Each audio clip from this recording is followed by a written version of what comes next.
Thank you, Lisa, and our music ministry. Beautiful. And so interesting because when I first started thinking about what I wanted to speak about with you today, I wasn't putting it in the context of love. And what you're going to hear is all about love. So perfect song choice. Now, before that, and I mentioned it to a few people, I feel really, really good about the joke that I had. I had 2 weeks away. I feel I came refreshed. I came with really great energy. And this is what came out of it.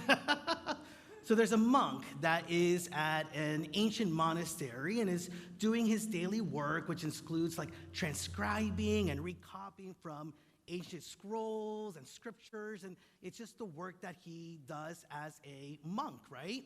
And so he's done it. From the traditional text from the predecessors before him, he's copying and recopying, knowing that the people that came before him did the same of the people that came before them, did the same of the people that did before them. And so all of a sudden he becomes a little curious about it and thinks, well, wait a minute, in this endless sequence of copying and recopying over the ages, maybe something got misinterpreted.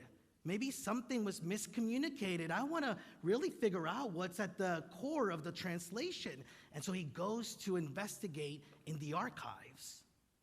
Now, a few days later, his other monk friends are wondering where he is because it's been a while since they've seen him. So they start looking for him and actually find him by the archives, laying with a bunch of documents all over, a bunch of scrolls all over, and in tears. And so they say, wait a minute, what's wrong? What's wrong? And he cries, it said celebrate. It said celebrate.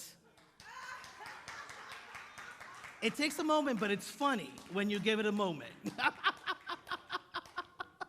But isn't that, I love that I'm seeing some people looking at the other people going like, wait, what? But, it really, so much of the ills, so much of the challenges and difficulties that I think we experience in our own lives and in the life of the community is a miscommunication, a misinterpretation of what is going on. And it really is so important to recognize that in everything there is that opportunity, right? To sort of get it wrong and misinterpret what's really going on, and to recognize that we all perceive things differently. And we transcribe our experiences and what is going on in the world through our own set of perceptions, right? And I mean, it happens in all of our relationships, right? Like things just get lost in translation.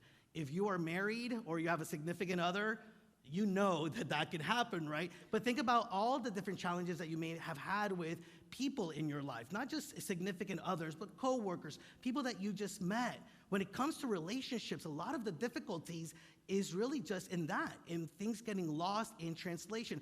How many of you have said to somebody else just this week alone, I didn't say that, right? Like it's like a weekly occurrence that takes place. And so it's really important to not only look at the ways in which we express, but to really question how people are understanding that, right? Like to really start putting ourselves in the shoes of those that we are expressing to. And it's a really interesting thing, and it's a really interesting dynamic when we don't do it where we are the center of the relationship, but kind of take a step back and make the other person the center of the relationship and ask, how are they in this relationship? How are they experiencing it? What are they getting out of what I'm giving, right? And so, it's a thing that really invites us to recognize that in the misinterpretation, there's a different way of being so that what we are trying to convey is being felt. So that's why I want to talk to you about the platinum rule today. The platinum rule, which I believe is an evolution and a maturation of the golden rule. So first, let's see where we're at with the golden rule. How many of you have heard of the golden rule? Is it behind me on the screens? Oh, it is? Okay. Well, let's pretend you didn't see that, and let me know, what is the golden rule? Somebody scream it out. Do unto others as you would like for it to be done unto you. Yes. And we've picked it up because it's actually like a golden thread in religion. It's something that we get taught in schools, and I love that it's do unto others, treat others, because the way we communicate gets expressed more fully through our actions, doesn't it? It's through our actions, through our deeds, that people come to understand what we believe and what we are there expressing. It's not our words so much, it's how we act with people. Now, this common thread in world religions, we find it in Christianity. In Matthew chapter 7, verse 12, it says, "In everything do to others as you would have them do to you." Now, it's also in Islam. The Prophet Muhammad actually said, "Not one of you truly believes until you wish for others what you wish for yourself." And in Judaism, the elder Hillel in the Talmud said, "What is hateful for you, do not do to your neighbor. This is the whole Torah, and the rest is commentary." And so it gets taught to us from a very early age as this sort of moral guide, which is wonderful. And I really believe, and I've come to believe, that it's sort of simplified for children because we are so much more complex than do unto others as you would like for them to do to you, because there's a nuance in it. And we've already experienced some of that ourselves where, wait a minute, why are they upset? I did exactly what I would have wanted somebody to do to me. So why are they not receiving it the same way? And so the Platinum Rule really is this way of evolving that golden rule and maturing it to recognize that we are much more complex and that life is much more nuanced. Our relationships are much more nuanced than we thought they were. And so the aim of the golden rule really is to encourage folks to be respectful of each other, to be compassionate, be kind, considerate, and that's a wonderful thing. And because that's the way that we want to be treated. But in our complexity, if we really adhere strictly to the golden rule, the problem becomes that what works for you may not work for somebody else. And when all of a sudden that takes place, instead of us moving into a place of understanding, what happens? They didn't appreciate me. They don't know what I am here, like what it took me to do what I did for them, right? And there's that miscommunication, that misinterpretation, and all of a sudden our relationships can suffer from something that we did that we actually had really good intentions from. And so the Platinum Rule really invites us to consider, and if you're in the room, you got these on the way in, to treat others the way that they want to be treated. To treat others the way that they want to be treated. That in the midst of so much that is taking place, that we take the time and we make the effort to recognize that we are individual people and that we see and experience and live with different ideas and opinions and ways of being, and that we acknowledge that. And that we acknowledge ourselves where we're at. Not who we want the other person to be, but who they are in that moment and in that moment within our relationships. And so, it's a really interesting thing for me to come to this place of knowing this, because in the midst of so much opportunity and potential for connection, if you read the news, if you read the articles and the research, we're still feeling disconnected from each other. There's a rise in a feeling of isolation. There's a rise in depression and not feeling a sense of community. It's so interesting to me. So I was away, and while I was in Seattle, my son was on his iPad on FaceTime talking to one of his classmates who was summering in Ohio and another classmate who was in the Appalachian Mountains. How many of you remember when you used to go on vacations, you did not talk to your friends until you came back, right? And so there's all this potential for greater connection, and yet we still feel disconnected. We don't feel into the connection that we have with each other as much as we could, as much as the potential is there. And it made me think, maybe it's because the way that we are having love expressed to us, we're just not able to see it. We're not able to already acknowledge the love that is being expressed to us and shown to us. And so reversely, I ask myself, the ways in which I am showing love, how are people able to experience and see it? Because if they're not open to feeling it from me, It may not be because their hearts are closed. It may just be that they have different needs, that the way that they need to have love be expressed to them is just a little differently. And I haven't taken the time to not only acknowledge that, but to learn that. And so the platinum rule is this idea of when in Rome, do as the Romans. When in relationship, find out how in those relationships people want to be treated, how they want to have you show up for them. And so again, it completely changes the mindset, right? Because in the golden rule, it's treat somebody the way that I want to be treated. Who's at the center of that equation? It's always me. It's just centered on me and not on the other person. And so this shift, and if we think about the things that are happening not only in our relationships, whether it's a significant others, co-workers, friends, people that we just met, but the things that are happening in the world, it's sometimes difficult to understand how the way that we are speaking to each other, some people just don't understand.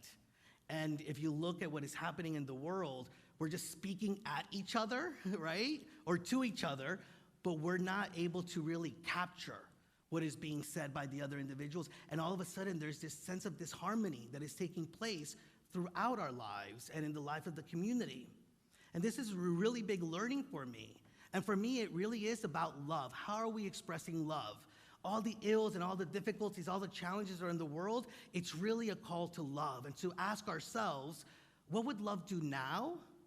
And how can love be experienced in a greater way? See, it's not just what would love do now, but how can it be experienced, not only by me, but by others in a greater way? William Fisher, who was a Unity minister, once said, the best way to get along with people is to love them.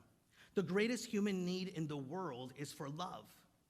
This is not only what people need, but it is what they want and what they respond to. So how do you show love? We can show love by asking, how does this person want to have love be shown to them? Meeting them where they are. So I wanted to tell you about an experience that I had with Tom, who, by the way, I celebrated last week on July 24th, 12 years of marriage with my husband. In my notes, I actually had July 22nd. I always get it confused, but but he does too, so it's okay. But we're starting to get each other after 12 years, 14 years together. But at the beginning of the relationship, I remember I read this article that there was some celebrity who would write a love note to their partner every single day, and I thought, ooh, that relationship must be amazing. So I want to do that. But I'm going to do it once a week. So I would buy a greeting card once a week, and I would write these beautiful love messages on them, and I would go home and give it to Tom, and Tom would read it and say, thank you, and put it away. I did it again. Oh, that's really sweet, thank you. Put it away. And I started noticing that this thing that I had wanted to do for love and to show my love, all of a sudden was making me feel really unappreciated. And it was making me feel really unheard. And if I am honest with myself, it's that whole idea of who's at the center of it. It was I was doing it, and I was also thinking, so how come he never gets me a greeting card? Right? This is my 5th, my 4th, my 6th greeting card. I still haven't gotten one. And all of a sudden, there were these moments of disharmony, right? And Tom tells me one day when I just open up and I'm like, listen, what is going on? You're not appreciating this. I'm writing these lovely words. And he's like, well, didn't you get them at the bookstore at the church? At the time it was we had the old building, the bookstore was at the church. So I was like, yeah. And he's like, so you didn't even take the time to go to CVS to get it? It's just so easy for you. And I was like, but I got one, right? What is going on? And then all of a sudden, I heard about this thing called the love languages. How many of you have heard of the love languages? Heard about this book. Somebody offered me this book of the love languages, and I started reading it.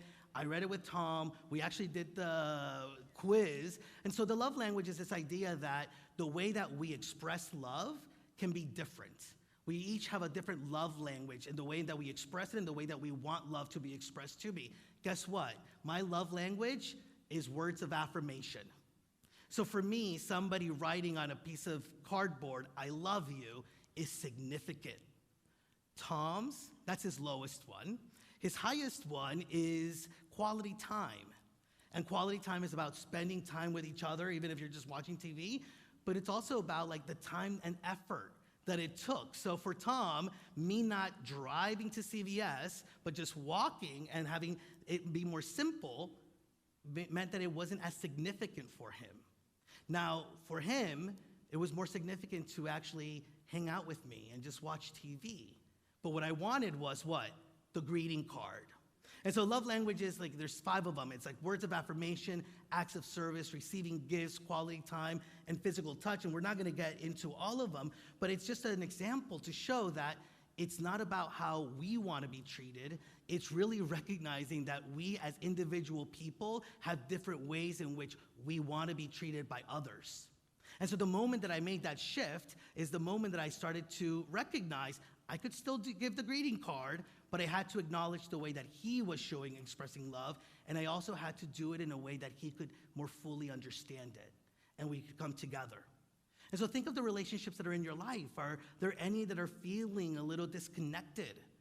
Are there any examples within your own relationships where your love and the way that you're expressing your love is not being appreciated? It's so important for us to actually mature out of the golden rule and really bring ourselves into the platinum rule. Because in those moments, right here and right now, in our moments of connection, is the greatest opportunity for healing. For healing within us, for healing within the relationship, for healing in the world. But conversely, in our connection is also the greatest opportunity for disharmony when we don't speak the language that the other person speaks. And so how can we move into a place of speaking the same language, or at least trying to communicate in a way that they will hear us? Now, in the 5 Love Languages book, it actually says, in the context of relationships, if we do not feel loved, our differences are magnified. We come to view each other as a threat to our happiness. We fight for self-worth and significance, and our relationships become a battlefield rather than a haven. Now think about what's going on in the world right now. Are our differences being magnified in a way that I have never experienced before in my life? Are we looking at each other when we look at the binaries of left and right, or Republican and Democrat, or he and her, whatever that may be? Are we seeing ourselves as threats to each other?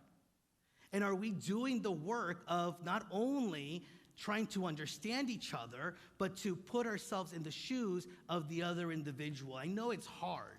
I'm not saying it's easy, but I think it's the work of healing that needs to take place, because when we talk about healing, it is not only about within us, but it is around us. And look at the challenges and the experiences that we are moving through. And so how can we start looking at the platinum rule as that which allows us to be in greater connection with each other? It's like moving from apathy, which is not caring, growing into sympathy, which is caring from our perspective, to growing into empathy, which is loving and growing and seeing in the shoes of another.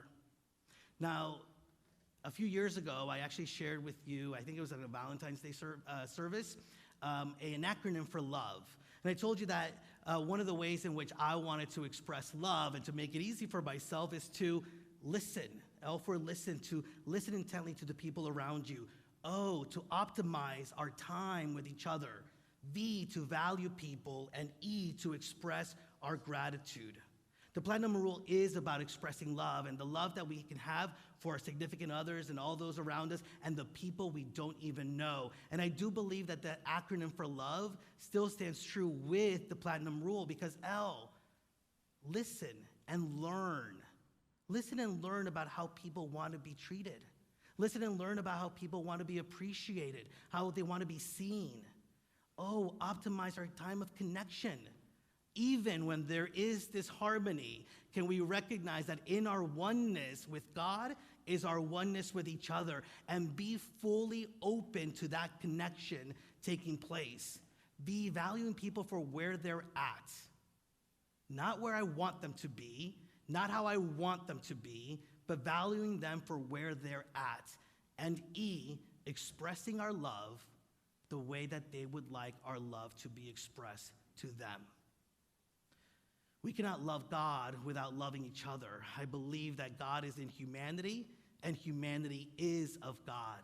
The moment that we start to recognize that the way we treat each other is the way in which we are treating God and treating the God of our being, is the way that we can start to recognize more fully that God's love is fully present. Maybe we just need to interpret it in a different way. And so this morning, I really invite you to consider, to elevate the way that we are treating each other, and to measure the way that we express love by how we treat others the way that they would like to be treated. Namaste.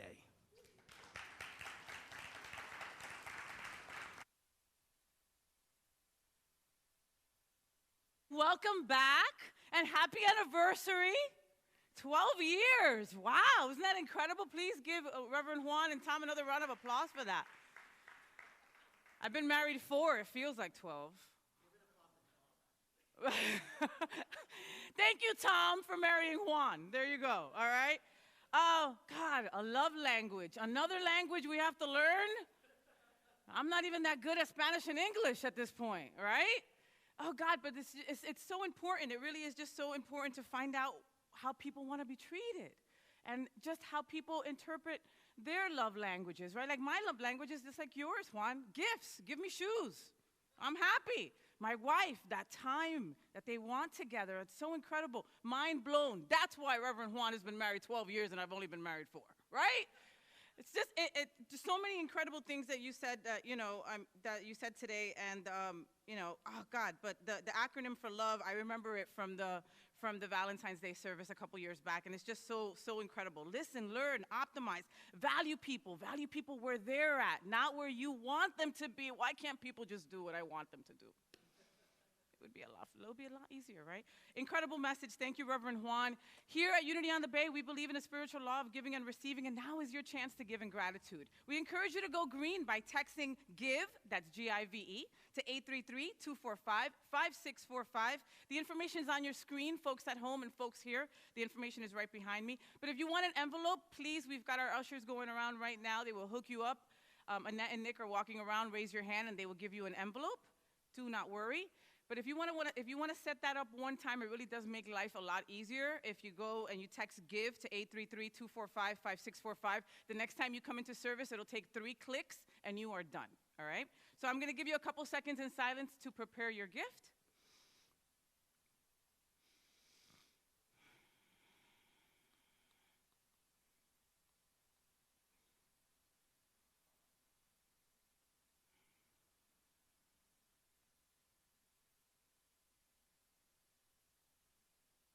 See, I could stay silent more than 10 seconds. We thank you for your gifts. Now you can hold your hand or your gift to your heart, whatever makes you feel comfortable. And if you still need an envelope, please feel free to raise your hand, and the ushers will definitely hook you up. So let's bless these gifts together. Divine love, that I am. Blessed is all that I give and all that I receive. So let's take a moment to bless the children that are in their own time of inspiration and learning at the Kids Zone. We're going to use our hands. We're going to rub those hands together, and we will say, children, we love you. We bless you. We appreciate you. We behold the Christ in you, and we see you doing great things. Remember that we're here to pray with you. We're here to pray for you. If something came up during service, you don't have to go home with it. I'm going to invite our prayer chaplains to come on up. If you want to grab them after service, please do so. That's what they're here for, and that's what they love to do. Reverend Juan, I'm going to invite you up to help us with the prayer for protection, followed by the peace song. I want to say thank you to the music ministry and also to Lisa Richards for being our wonderful, wonderful, wonderful guest artist today. Miss Michelle Cuartas for reading the daily word as well, and all of you for being with us here on Sunday service. Yes, thank you again for joining us. If you are watching from home and you would like one of these the Platinum Rule stickers that we gave out during services today, just email me and I'll make sure that you get one. Also want to tell you that today is the last day that you can contribute to our Angels Everywhere backpack drive. So although we've already distributed the backpacks, we still got to pay the invoice. So make sure that you go to the back of the room and see Renee out there, or give online. With that, I'm going to invite you to please stand so that we can speak our prayer for protection and follow that with our peace song. Together, the light of God surrounds us, the love of God enfolds us, the power of God protects us, the presence of God watches over us. Wherever we are, God is and all is well.